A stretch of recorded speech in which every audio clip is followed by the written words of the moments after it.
This is Bob Woodson, and you're listening to the Break It Down show. Yeah, Bob's here with me with Dr. Will Reilly. We're going to be talking about the 1776 project that the Woodson Center has put together. And I guess I'll just turn it over to you, Will. Why are we talking to Bob Woodson? Well, yeah, Bob Woodson is a guy who founded an initiative that I'm actually pretty happy, pretty proud to be a part of, which is 1776, which began to some extent as a response from the Black scientific or business or just personal responsibility focused community to the 1619 project that was promoted by the New York Times. So, I mean, Pete, as I understand, you wanted to talk to a number of the people that are involved with 1776. So we've got Talib Starks, as I understand, is going to do one of these Break It Down shows. Yes. I've been on. I've contacted Glenn Lowry, Carol Swain, Coleman Hughes. I can't speak for every one of those people, but I'd like to get a range of different 1776 perspectives out there.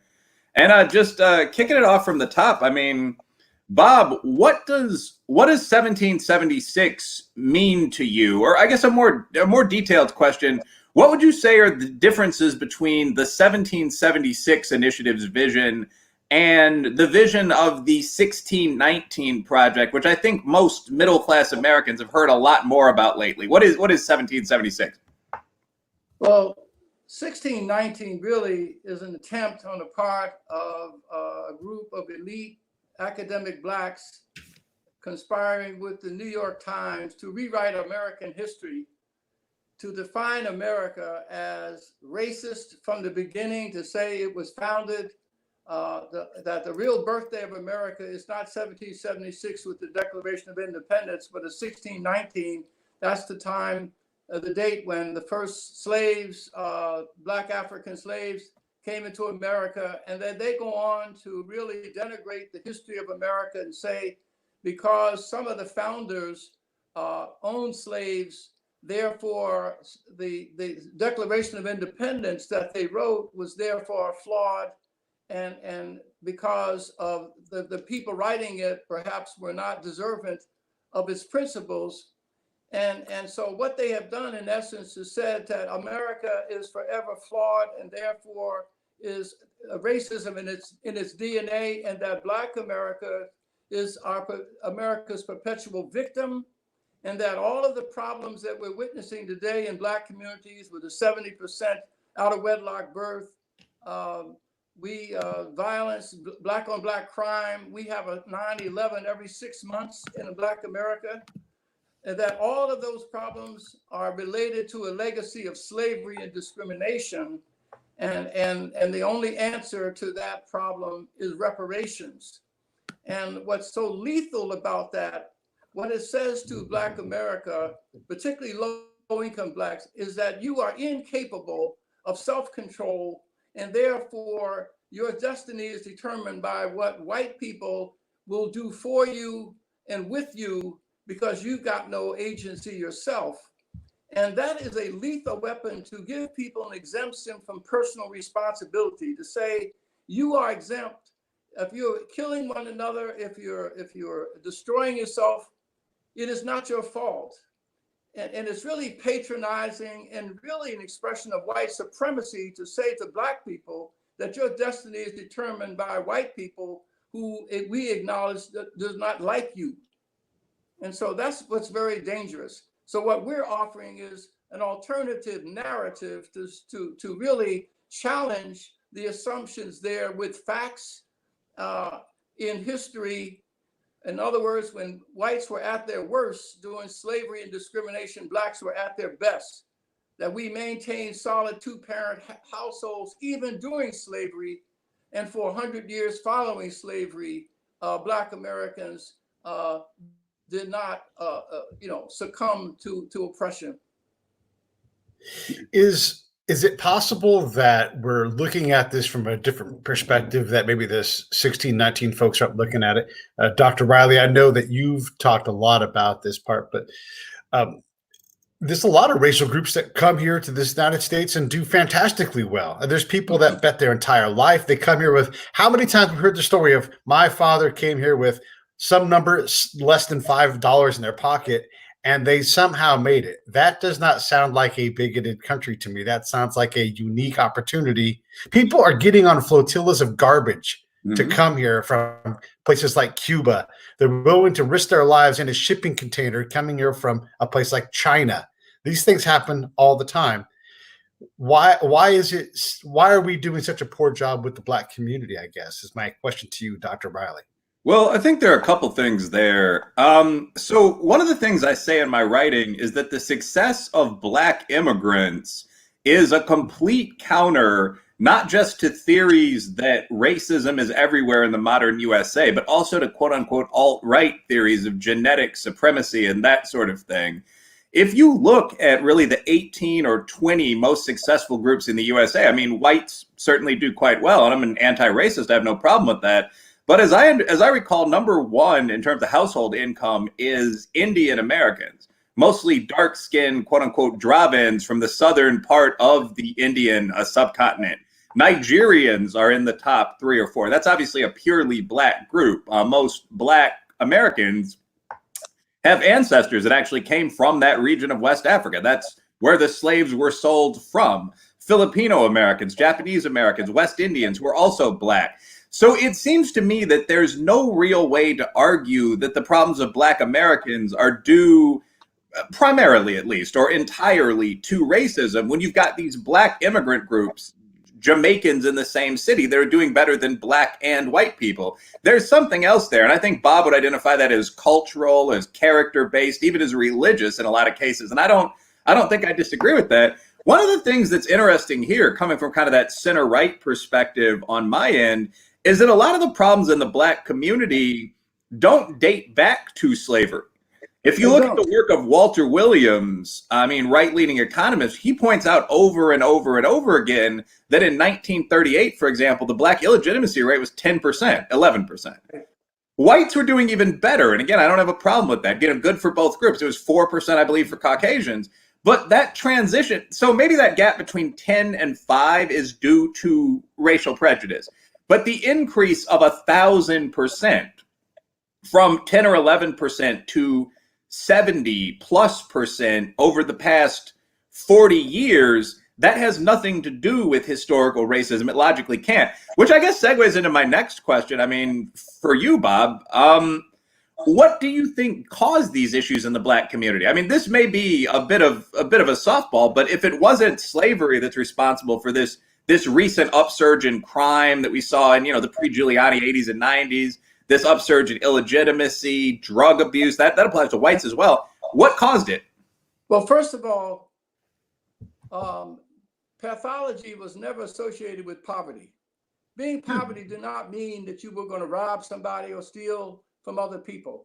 If you look at the history of Black America, as we did with a series of essays, at the end of when there were, they look at the records of 6 plantations. What was the family composition of the slaves when they left slavery? 70% had a man and a woman raising children. We were only 25% of Blacks who released from slavery, freed from slavery, were literate. In less than 40 years, that number rose to 75%.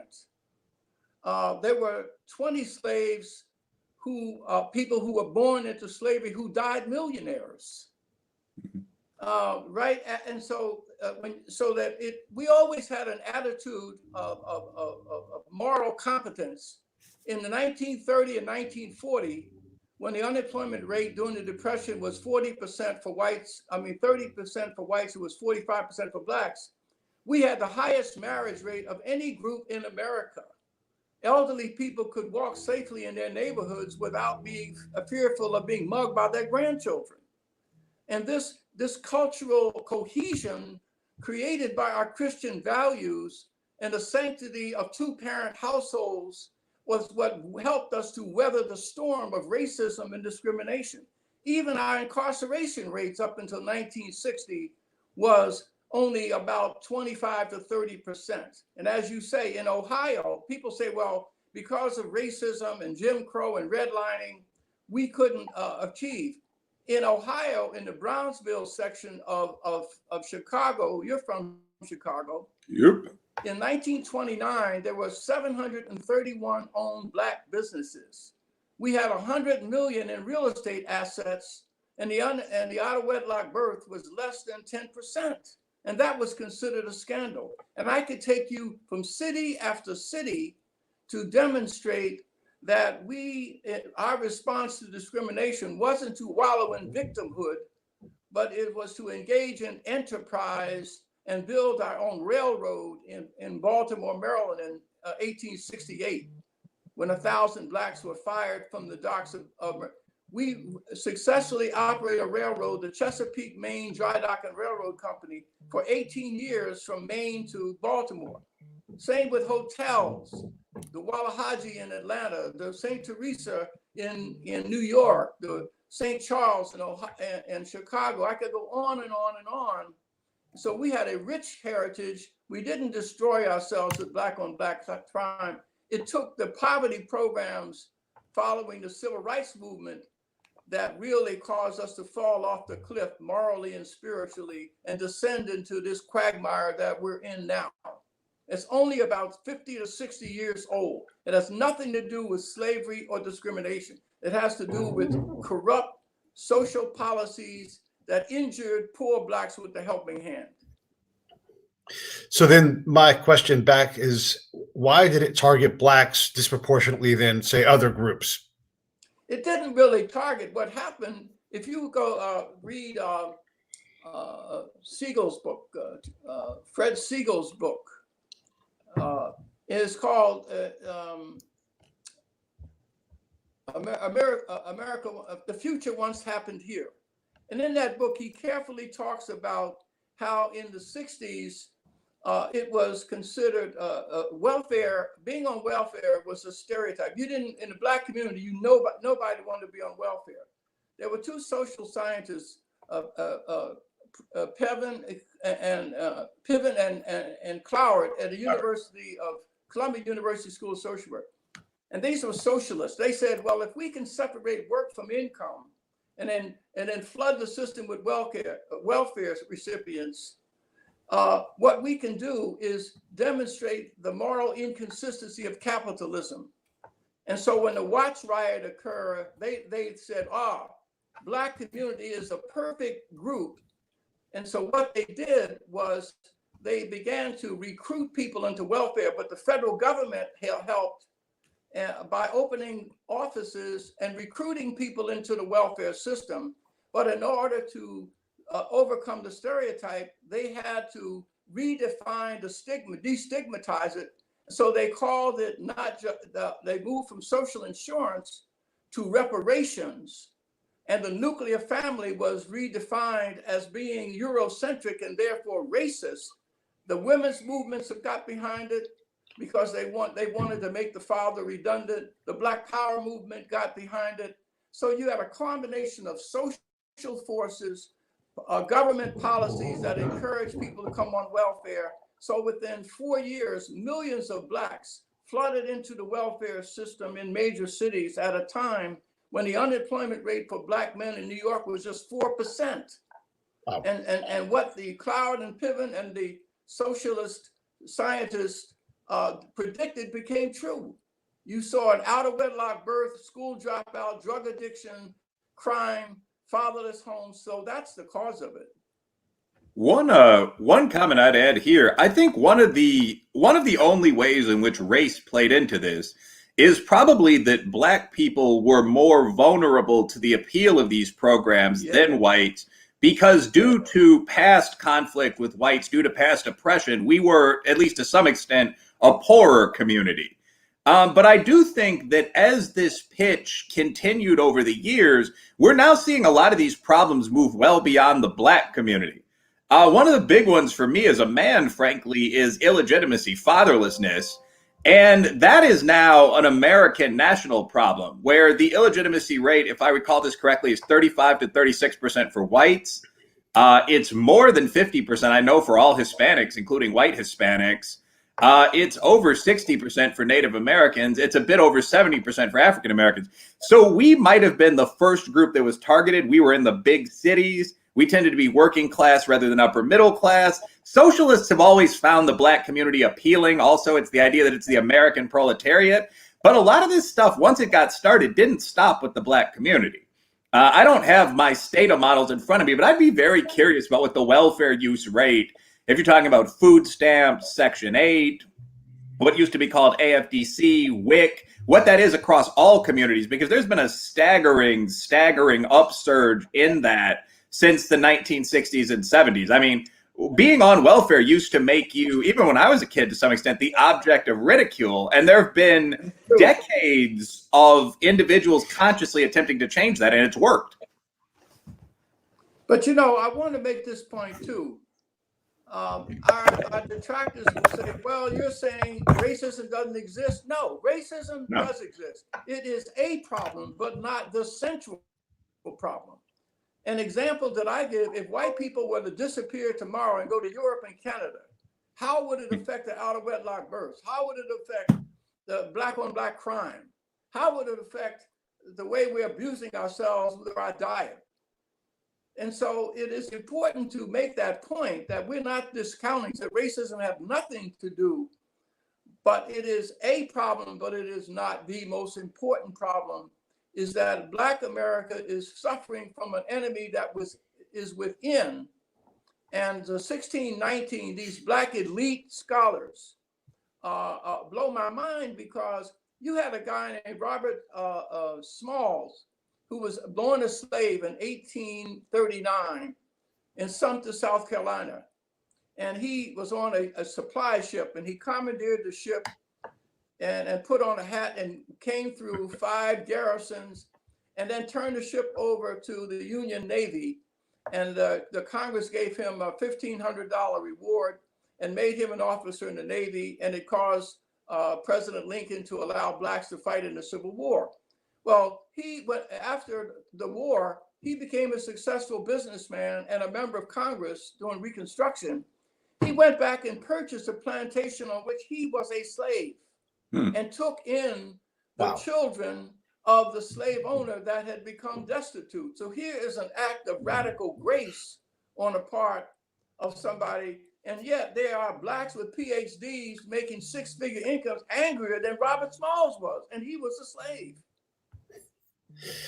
Let's go back to those elite scholars. If they're going to put this out and the New York Times is going to, back it up, why get so many facts, actual facts, wrong? How come so many facts? What? Yeah, why would they, if these guys are so credentialed and the New York Times is putting its reputation behind it, why do they get so many things wrong? Why do they gerrymander the whole 1619 date into something when there were Europeans here enslaving people well before that date? And afterwards. I mean, and afterwards. And not just Europeans. No, not just European. I mean, first of all, slavery didn't end for the British Empire until 50 years after that. I mean, there were slaveries around. So for them to claim that somehow the Civil War, that the war for independence was fought to free slavery, against slavery, defending slavery, is not true, since the British Empire maintained slaves for 50 years after. But they're not interested in facts. What they have is it's indoctrination. That's why when those 5 or 6 historians presented a rebuttal to the New York Times, Nicole Hannah-Jones dismissed them as being white. That's why it is important for our 1776 effort to be Black-led, but participating, but welcomed all, because these are some successful Black folks standing up and said, you do not speak for us. One thing that I would chip in there, I mean, Pete, in terms of your question, how could they have gotten so many things wrong? First of all, I think Bob did a great overview of some of them. I mean, 1619 flatly claimed that the U.S. Revolutionary War was fought to preserve slavery. That figure is absolutely correct. Slavery didn't end really anywhere in the world for 40, 50 years, 52 years after the Revolutionary War. It's worth noting that all of the great Black kingdoms of Africa, Ghana, Songhai, Mali had slaves. The Arab states had slaves. Russia, chattel serfdom, the Euros had slaves. Slavery was a universal human institution, so that's ignored. but just a number of other things. I mean, they claim that slavery was responsible in large part for the wealth of the United States. If you actually look at analyses in economic or historical journals, I mean, slavery made the South into a feudal backwater. They were doing the sort of medieval agriculture with peons that you've captured in the war, pulling plows that much of the world was abandoning specifically by that point. Plantation owners, I'm sure, felt like powerful boss men. But I mean, if you look at one of the reasons the South lost the Civil War was that in 1860, something like 90% of the manufacturing capacity, the physical plant in the USA, was located in the North. So, I mean, that is factually false. At one point, they say that 12.5 million Africans were taken from Africa during the Middle Passage slave trade, the Atlantic slave trade. What they ignore is the fact that only about 400,000 came to the USA. Most of the rest were sold to other nations like Brazil, many of which would be in our terms minority-headed. So anyway, blah, blah, blah. But yes, they get a lot of things wrong. I think that a big part of that is that social justice scholarship just isn't that good. This is kind of my bias as an academic. But I mean, to make these claims that the USA, one of the greatest countries in history, is uniquely evil, or whites have a bloodier history than, say, people from Ashanti or Mongolia, or to say a lot of things like this, you have to ignore a huge amount of the truth. And you keep seeing these, we call them so-called hoaxes in academia. I mean, as someone I follow on Twitter, Helen Pluckrose and a couple of her buddies sent a series of ridiculous papers into the top journals in social science, and they were almost all accepted. One of them was just a chapter of Mein Kampf from Hitler that was presented as a guide to ideal government. One of them was a paper on quote unquote fat bodybuilding, arguing that no matter how out of shape you are, you should be allowed to compete in competitions like the Olympics. The funniest one was an examination of gender roles at dog parks, where they pretended to have done an analysis of whether male dogs are more likely to hump your leg. And they tried to link this to quote unquote rape culture. So a lot of this stuff is just a long-winded answer to you gentlemen's intelligent comments, but a lot of this stuff is just garbage. There's not really, when you look at claims about things like white fragility, there's never a supporting basis of evidence. I've never seen a paper that shows that whites get angrier if you call them racist and idiots than, say, blacks would if you called us criminals or something like that. It doesn't exist in reality. It exists just to support a narrative very often. Now, one of the papers argued from an educator. Now, she's that somehow because of the racism that and the experiments that were done on slaves, that physicians today administer painkillers at a different level to blacks they do whites because blacks are more resistant to pain. And that's supposed to have its origins in studies. And she says, but there were two studies. No one said which studies. I mean, it's so ridiculous of what they're doing. And the very fact that the New York Times, Random House is going to be doing some books, and there are other companies that are accepted. Pulitzer Institute is making study guides, and they're going to they have targeted 3,000 schools, but where they're underperforming black kids. And what kind of message are we going to be sending in September to those kids? We're going to say to a 10-year-old that you live in a country that is your enemy, and that racism is in the DNA of the country, and therefore you stand no chance. You have little control over your future. And then if that child is going to be bombarded with that kind of dogma for 8 years, and then America is going to say to this 18-year-old, we need you to defend us. Why would a child want to defend a country that he's been raised to hate? Or become a member of law enforcement right now, because people on the left have denigrated law enforcement in America. Every time you hear about a police officer shooting a white child or a young person, and it's only a limited times that it happens, it becomes front page news. And as a consequence, we have police nullification, where the police are reluctant to engage aggressively in reducing crime. And in St. Louis last summer, you had 14 kids below the age of 14 were murdered and only one person arrested. And 60% of police departments cannot recruit. There's a 62% reduction in recruits going to become police officers. So this is not an isolated issue. This is a matter of the health of this nation is at risk if we allow the race grievance mongers to create profit centers out of racial grievance. And that's what they're doing. They're creating profit centers out of racial grievance. It's interesting. You know, the United States was, I project the whole racism is in our DNA because the country founded on an idea, you know, life, liberty, pursuit of happiness. Pursuit of happiness hasn't been a part of any kind of founding document. We've got three basic forms of freedom, you know, personal, political, and national freedom, protected by our three big documents, you know, Bill of Rights, Declaration of Independence, and the Constitution. That doesn't sound, and it's a well of great people coming here and saying, sliding their chips across the table and saying, again, I'll outwork my problems, right? I mean, I don't know another country where that's possible. And then we're also one of the very few countries in the world, and not the only one, but very few, where if you call the police, you have a reasonable expectation that they will not only show up, but they will put themselves between harm and you. And that is, fellas, that is exceptionally rare in the world to know that that's coming. The person doesn't know you and they will protect you. So I think that's our DNA, much more so than any kind of racial. Of course, we have racial problems. That's one of the problems of diversity, right? We have all these different people coming in. It's hard to get us all to go in the same direction. We can all point at Denmark, but Denmark is very homogenous when it comes to its racial makeup and ethnicity. But not only that, under communism, it's against the law to help your neighbor because that's a responsibility of the state.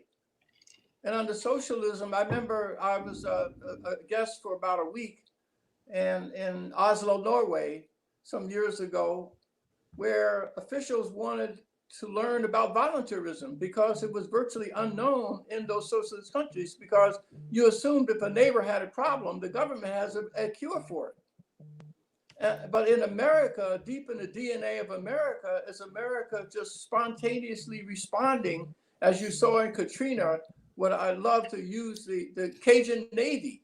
This is a group of Cajun New Orleans boaters who, when there's a disaster, FEMA is not the first group on the scene. It's the Cajun Navy. These are volunteers who come out, risk their lives to pluck people off of rooftops and provide comfort for them. And it is spreading. And same with any disaster. That's the cultural norms in America, is to respond to a need. I saw a cop yesterday on his knees on a highway changing a tire for a woman, and it just said, boy, there's an example of America at work at its finest. We also have a couple of hospital ships in our warlike Navy that will go anywhere and provide comfort and mercy and help.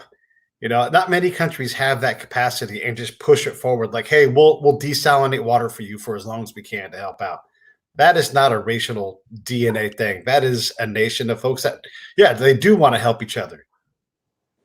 Yeah, you name another country on the face of the earth that has Emancipation Proclamation that fought a war to end slavery. I'd like to name one other that did that. Mm-hmm. We are the only ones who did that.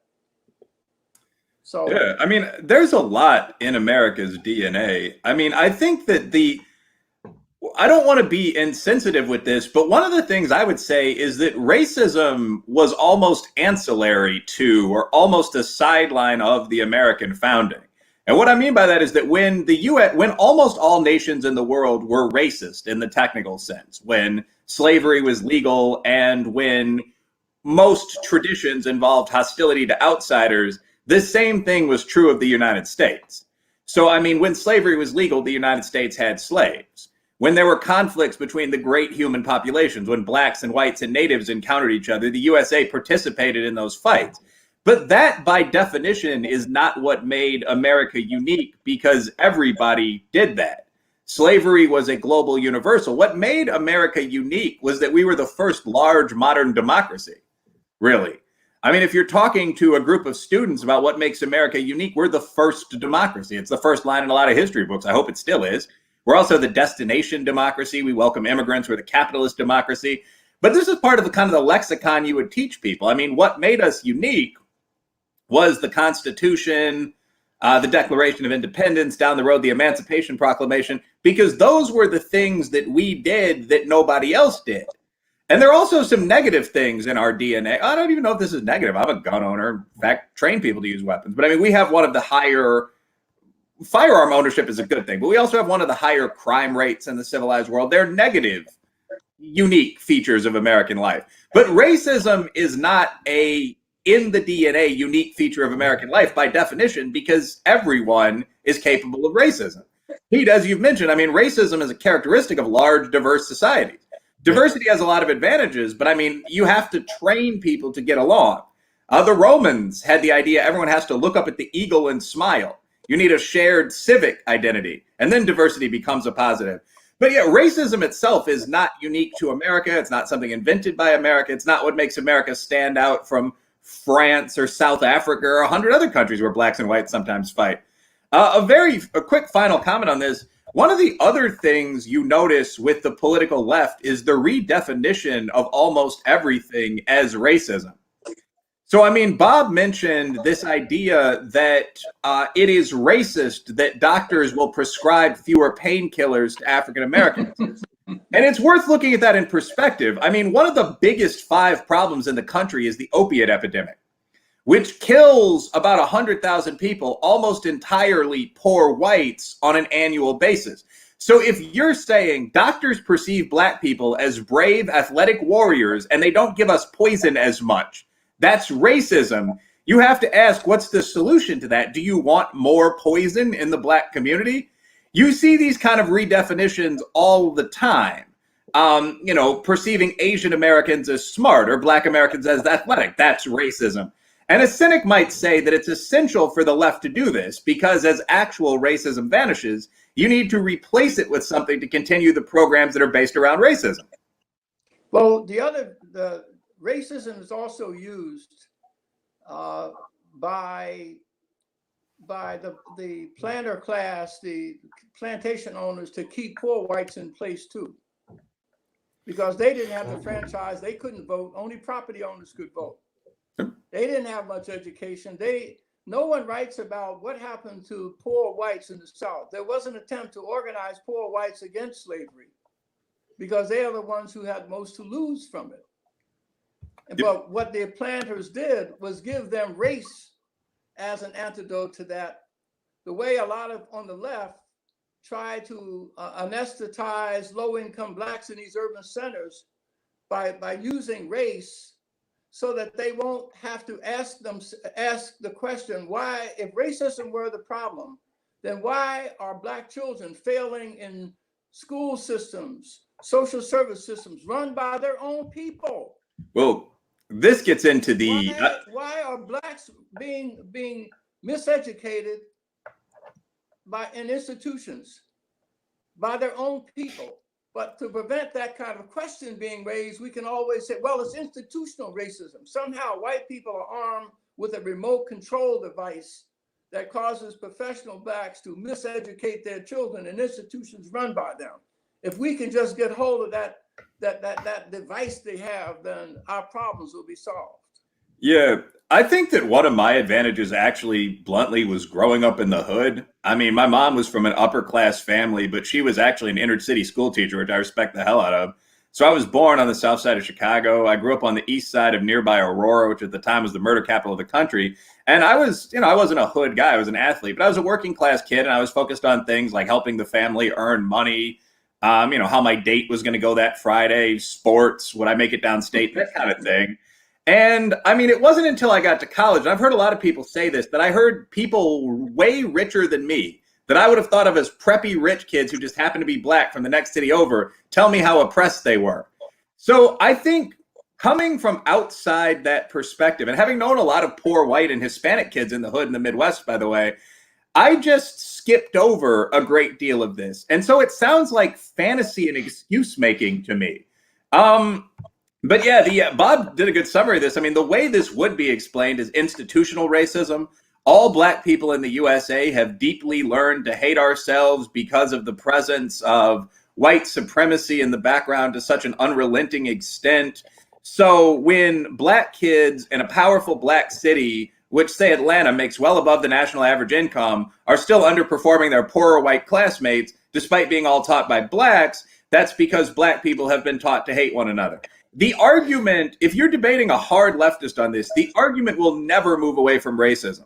Like, we're going to swing to COVID at some point. If you look at any of the papers on COVID-19 comorbidities, what's going to make you die of a serious flu-like illness, number one is being very elderly. Number two is being overweight, asthma, so on down the line, nothing to do with race. Blacks are no more likely, just to put it in the, Steelman framework, no more likely to die than whites once you adjust for these things. But the argument will be made, well, the fact that Black people are obese doesn't just mean that we have a fair amount of good food to eat now. It is racism. Whites feed us an unhealthy body image in rap videos. There are fewer stores in our neighborhood. So someone that really advocates this is never going to move away from the racism framework, at least in debates I've had, official and unofficial. And it's the weirdest thing.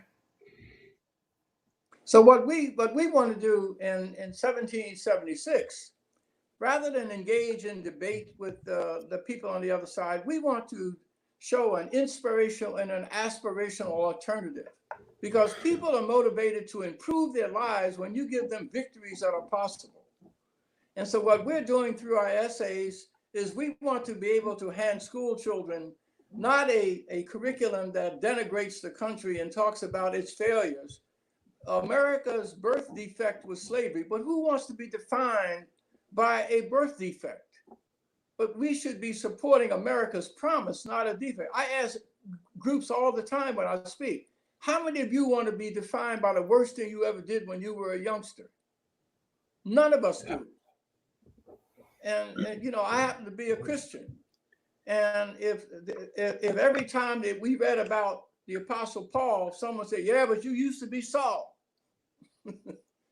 So I just think redemption is a definition of this country. Transformation and redemption, that we are a country of second chances.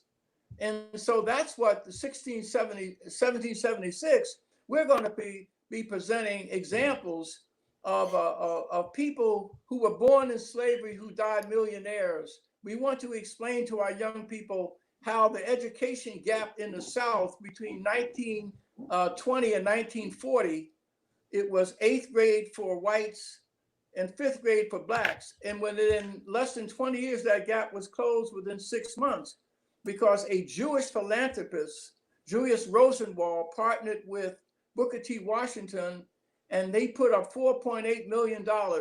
And the Black communities who selling chicken dinners and whatnot, they also raised $4.8 million and built 5,000 Rosenwald schools in the rural South.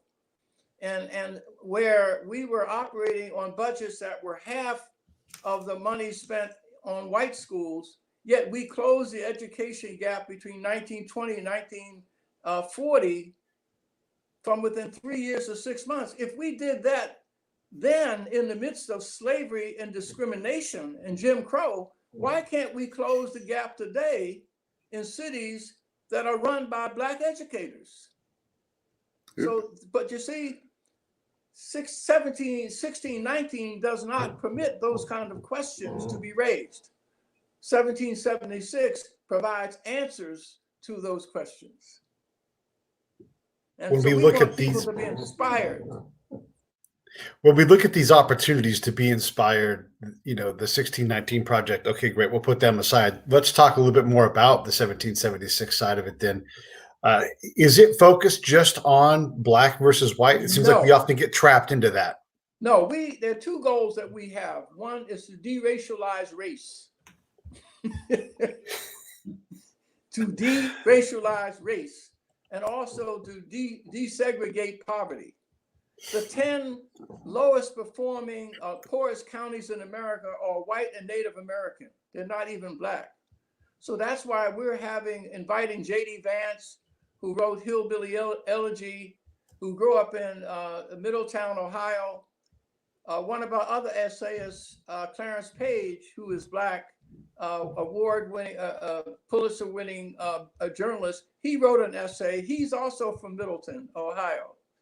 And so we're going to have an event this summer that will bring J.D. Watts and Clarence Page together, and we'll be filling the auditorium with blue-collar and working-class Blacks and whites, and we will be talking about putting race aside and dealing with poverty.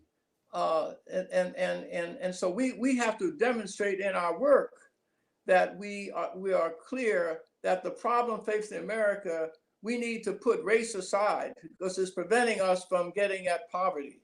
So again, we have white presenters, essayists, we have white grassroots leaders who are part of our coalition.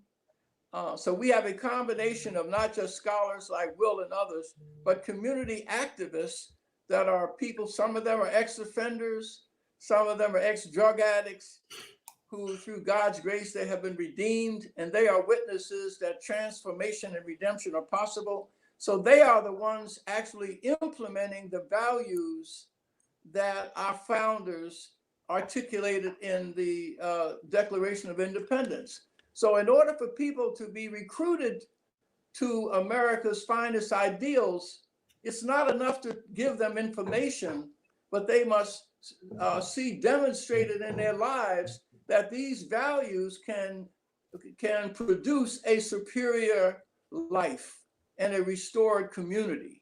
So that's what 1776 is going to be presenting through video, through presentation, through conferencing. We want to teach kids to look on the upside of America, not its downside. I'll give you an example of the upside. But back in my Captain Morgan modeling days, we represented a lot of brands, and one of them was Ciroc Vodka, and it was dead in the water. They had launched it. It was going nowhere fast. Sean Combs put his name behind it, and all of a sudden it was a leading brand in the vodka industry. Just like that, an entrepreneur came in and fixed the problem. Yeah, and it's amazing. You see, but right now, the reason I say that the problem is not economic or racial, it's cultural, it's a moral and spiritual freefall that is consuming people from all over. The very fact that drug addiction and opiate deaths are occurring in places like New Hampshire, Northern Virginia, Plano, Texas, and areas. You have so many of these young white entertainers committing suicide or overdosing on drugs. That means that there is a moral and spiritual emptiness in a part of America that success and celebrity does not satisfy.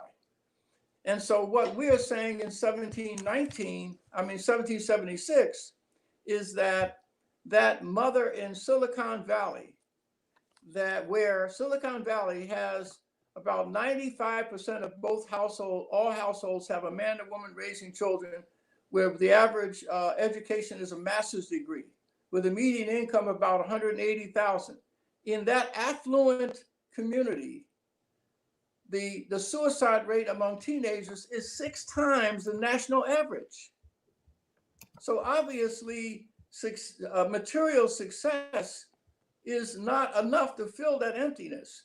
So that mother who lost a 17-year-old daughter to suicide in Silicon Valley has more in common with the Black mother who lost her daughter, 17-year-old daughter, to homicide in the inner cities, but they have more in common than they do in their differences. But we're never going to answer the question is, how do we fill that emptiness that's causing some people to take a life and others to take their own life? They're different sides of the same coin. But if we were able to put race aside, maybe we can bring that Silicon Valley mom together with the moms in the inner city, and let's try to find out what is causing these young people to experience such a feeling of emptiness, a lack of content, a lack of meaning in their life. So that's the greater challenge that we have, but we're not going to be able to answer those questions if we are divided by race. Suicide rates are up 30% since 1999 per the CDC. Yep. And this all, the spiritual element can be discussed, but I think this is something that a lot of political scientists, a lot of people on the military side, a lot of people have begun to notice. I mean, I don't know if you guys have read Bowling Alone, but there's a pretty famous, both of you gentlemen, famous book obviously came out past 20 years that pointed out that all of the things that used to give glue to the average, in particular, man's life have faded to a large extent. I mean, the percentage of people playing varsity sports in high school is down 50%. People are scared about the kiddos getting hurt. Percentage of people to participate in the military, which used to be mandatory for 4 years, that's down 95%. Pete might correct this. But as you go on in your life, what's the percentage of people that are getting married, that are in a happy traditional marriage? What's the percentage of people that even belong to the local bowling league?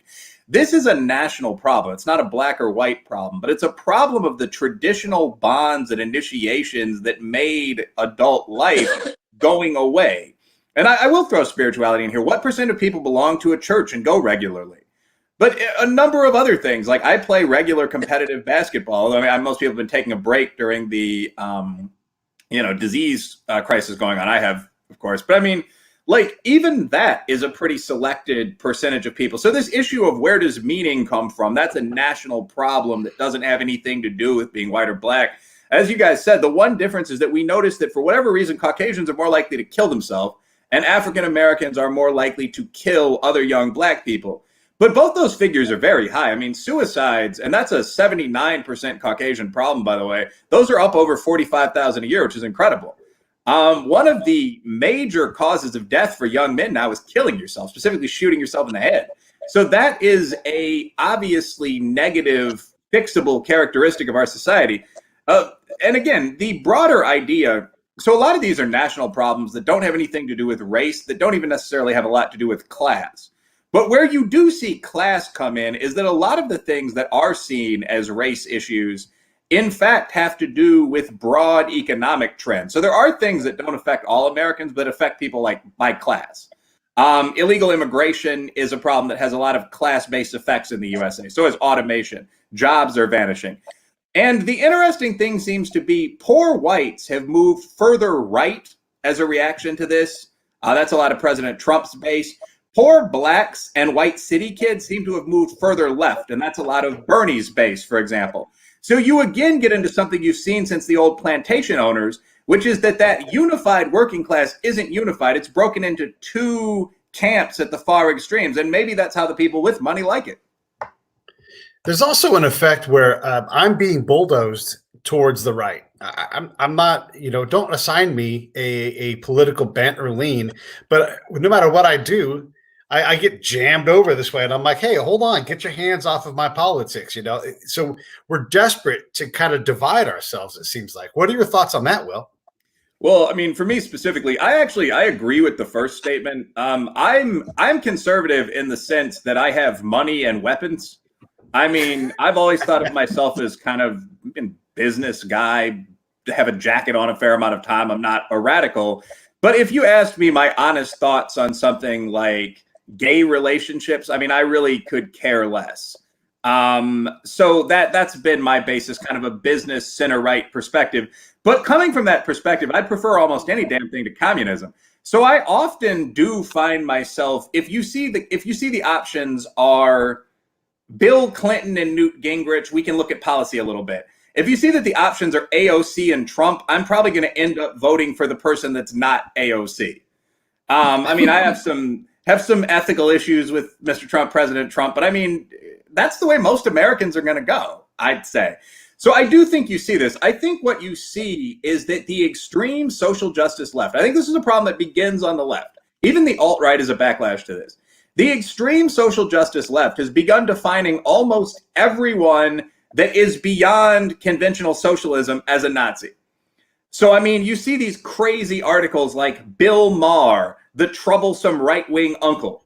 Oh my God. Bill Maher is what I would think of as a classical liberal, up there on stage making jokes about smoking pot and dating models. I mean, he filmed a well-known atheist movie called Religulous, but he too is on the right. And I think that as the right gets defined as anyone but Bernie and AOC, I think more people are going to say, yeah, I might vote for Trump. I mean, I prefer him to a communist.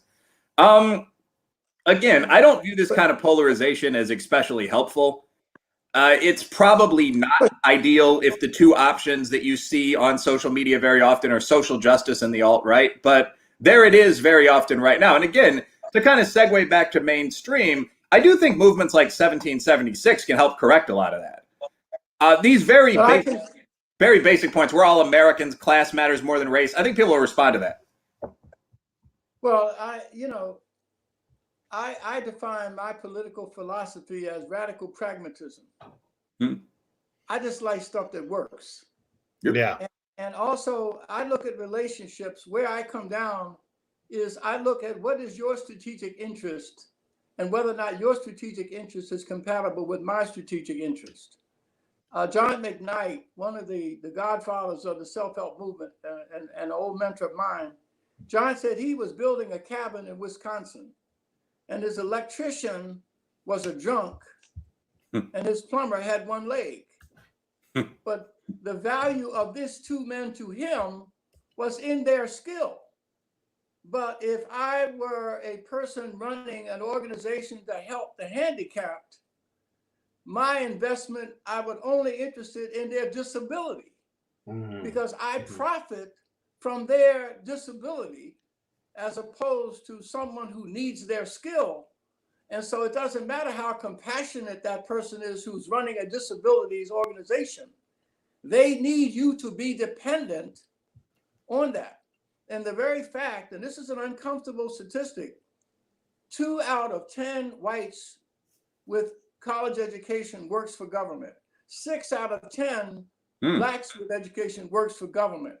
So unfortunately, our professional middle class work in a sector of our society where they need low income, disabled or dependent people to survive. And that's a situation that I never hear discussed, is so that we've got to look at what is the strategic interest.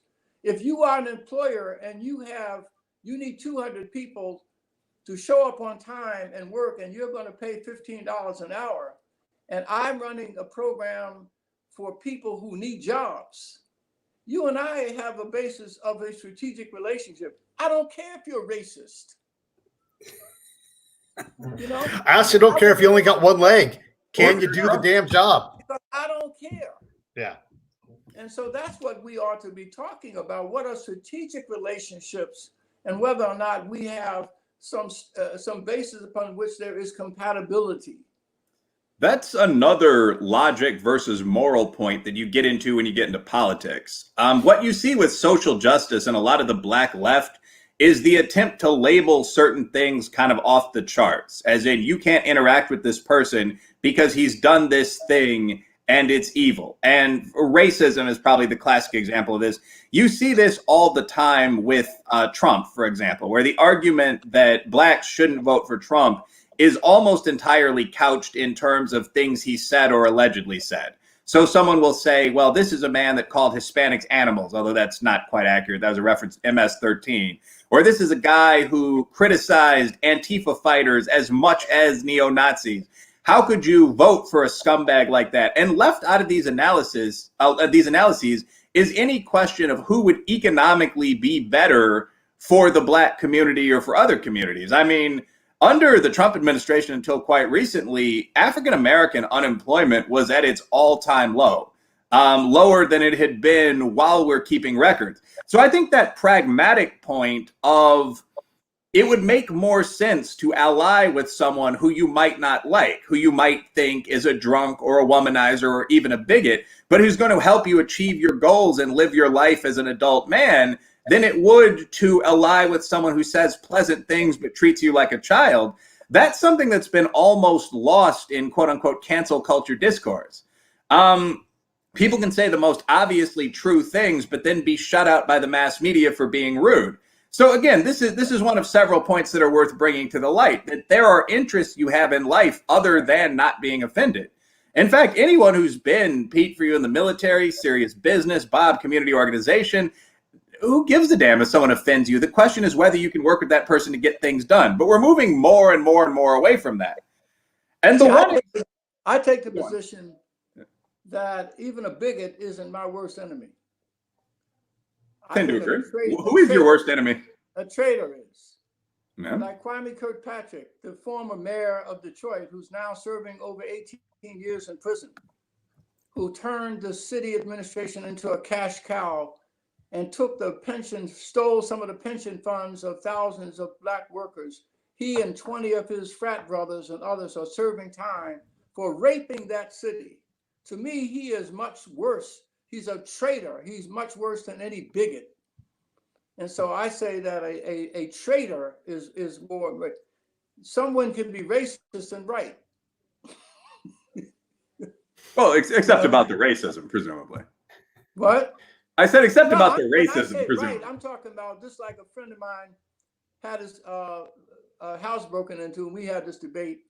And I said, if some racist was a witness and knew who stole it, would you not want his testimony in court? Yeah.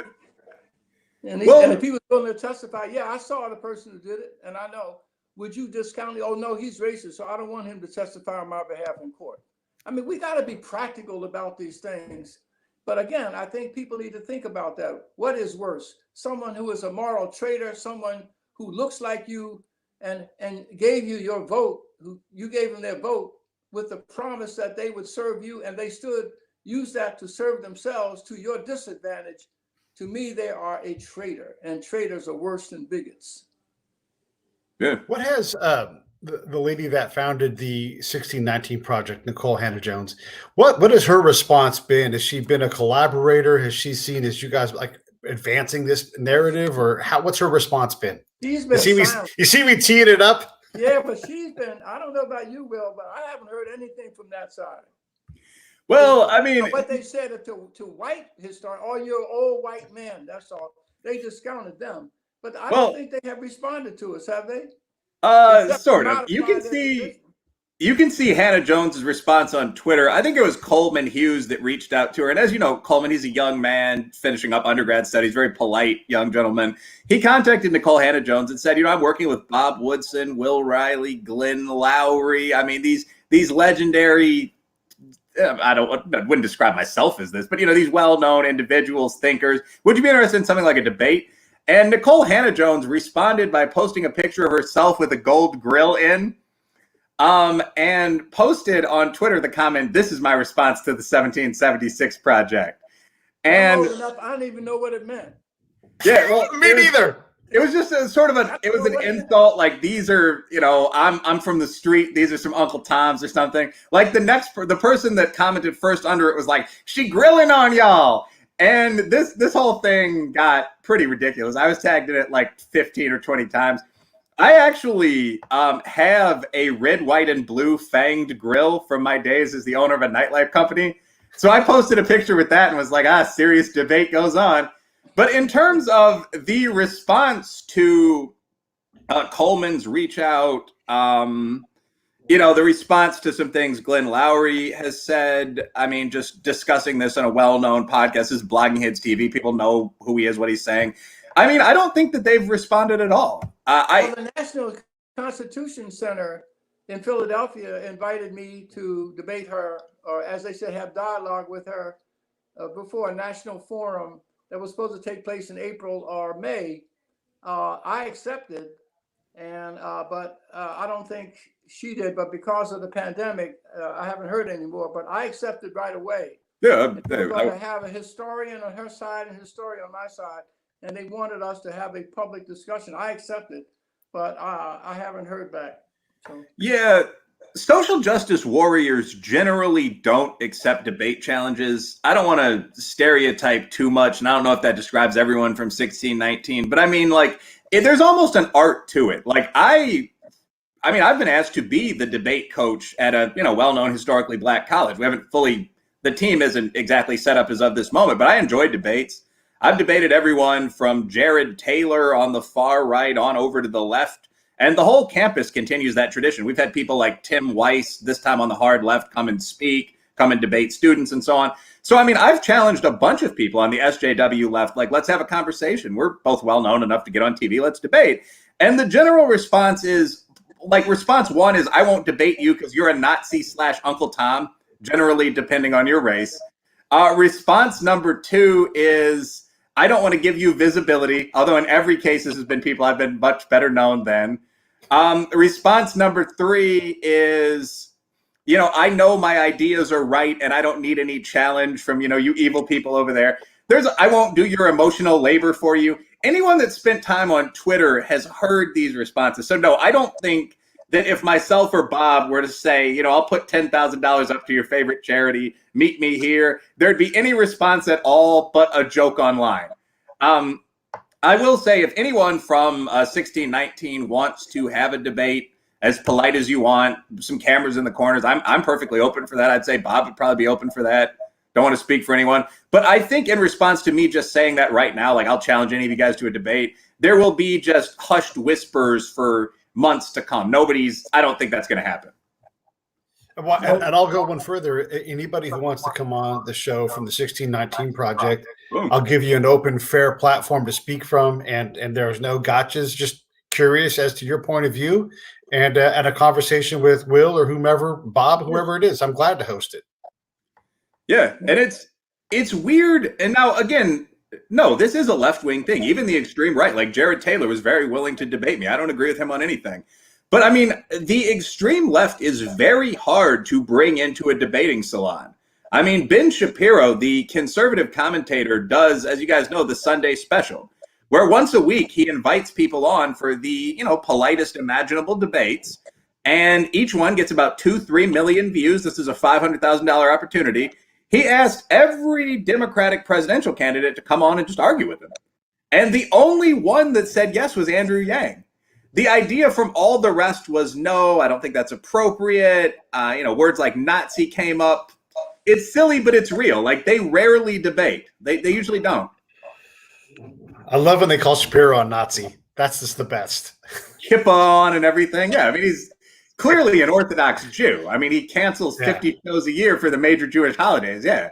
But these words have become absolutely meaningless. I mean, in terms of and I don't want to just say, you know, online conservative guy cliches, but in terms of the conversation we had earlier, if you think blacks are better athletes and don't give them as many poisonous opiates, you're a racist.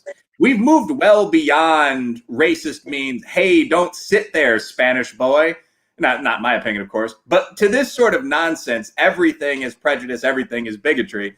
And I think it's understandable that when you just straight up challenge somebody and say, hey, I think that's bullshit, will you come on a show with like me, Bob, Pete Turner, and Dan Crenshaw and debate it? It's not surprising that people say, no, I won't. Yeah. And a lot of them will slide into your text messages or your DMs and explain why, but they're rarely going to say it on a public platform, in my experience.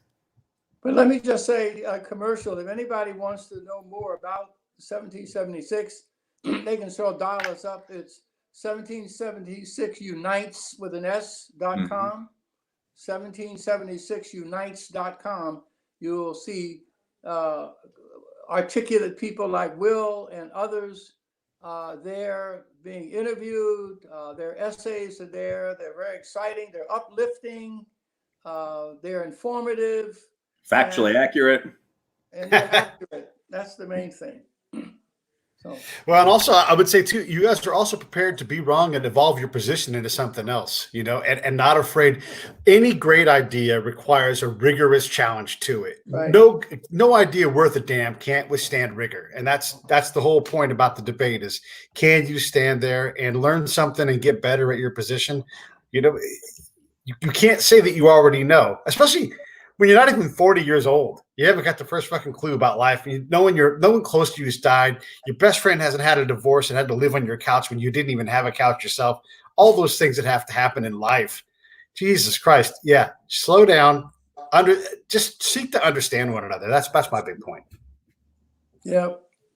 But so anyway, we're excited about the future because we think that there are millions of parents out there who don't want to have their children indoctrinated with 1619.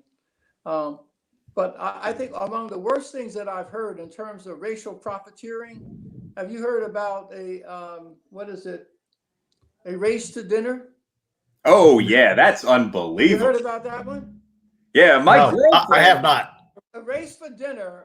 There's a black woman and an Indian woman who've teamed up, and what they do is they recruit 7 guilty white women who would be willing to host a dinner in their homes. They have to pay $2,500, and then they'll come in and they'll beat up on them to expose their racism.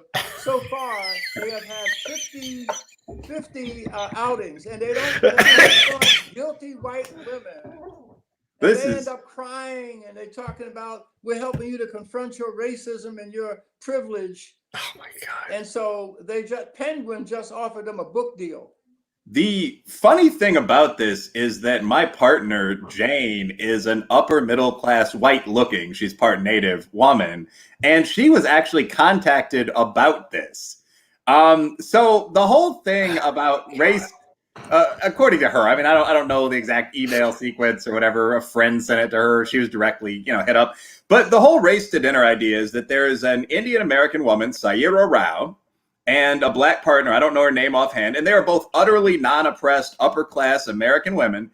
But they will, as Bob said, hold these dinners where 10 guilty rich white women will sit there and be told how racist they are. So, like, for example, did you adopt a black kid? Why? Are you fetishizing black people? There are 10 or 15 questions that are used to start these conversations. Oh, you've got a black man, professional athlete. You think that means you can't be racist? The transcripts of these dinners are unbelievably hilarious. But Ciroc Vodka recently signed a deal for the book Race to Dinner with like a big publisher. I think one of you guys said it was Penguin. I mean, like, in contrast, Penguin, I think it was. I'm not sure. But, no, that's. No, I mean, this is how anxious the left is to publicize this foolishness. Can you imagine? I'm in the wrong business, man. It's like a dominatrix club for white ladies with no nudity involved. You just go in there and get mentally abused for an hour. I've been a bad girl. I bet there's a substantial overlap between subbing and going to these dinners. That's all I'm going to say about that. We're thinking about 1776. We want to be competitive in that race. So we're going to have 1776 reparation paddles. Oh, yeah. So that a wood paddle. So if you're feeling privileged, you can have a black friend give you a whack. Bob, myself, and someone else with a sense of humor, I think maybe Talib, once sat around thinking of BS like this we could sell to people, either white businessmen that have a sense of humor, or businesswomen, of course, or just guilty idiots. But like one of the things was a white privilege card, which would just be a blank white plastic card that looks like a Visa. You could take it to the grocery store and see exactly what your privilege is worth on every purchase. I think that one was hilarious. Bob's was the reparations paddle. If you want to feel guilty, have a black friend strike you as hard as they can. If you happen to beat them at basketball or golf or whatever, that's the time to apologize, So, whipping them in golf. But just all this stuff, and I mean, we're going to sell this stuff, and I think that there's a market for it because people are starting to get the joke. Like, there are situations where it is appropriate to feel guilty. If I were a male, I obviously am, but if a female friend of mine told me she'd been sexually assaulted by a guy I knew, you would start to ask questions as a guy. Who are your friends? How can you be a better man? So on. Similarly, if you lived during the 1950s in America and you were white, a bit of guilt is appropriate. How can I help, Joe from the job really get his rights? Some of these same questions came up even with gay rights in the 2000s. But today, I think most people understand that Asian Americans and middle-class blacks and legal immigrants like Cubans are as wealthy as anybody else. And when you see an Indian woman in a $2,500 DKNY dress standing at the foot of a dinner table screaming at a bunch of submissive-looking white people, most people are going to react by saying, this is the most ridiculous damn thing I've ever seen, not by saying, how can I, punish my own privilege?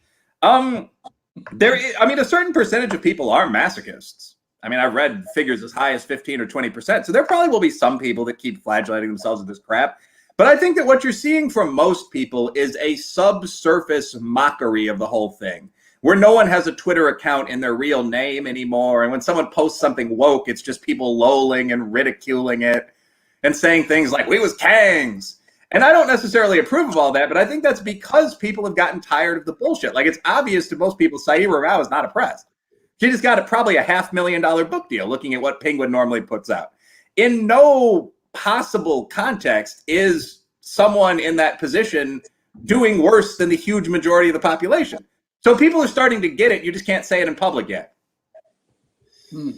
Well, fellas, we said a lot in public here today, and we're over an hour, and I want to respect your guys' time. And Bob, thank you so much for coming on. It's always a treat to have someone new come on and express ideas. And look, for those of you guys who disagree, the comments are yours to put in there, and I'll play around a little bit with you guys, but I love it. I love what you're doing. I love that you're creating an opportunity to create a positive narrative around who we are and what it means to be an American, and to look at the DNA as a whole thing, not just some birth defect, as you called it, Bob. So I appreciate you guys both coming on. Well, I appreciate having me, and I've just enjoyed it. I always enjoy being with Will. I learned so much. Thanks, gentlemen. Okay.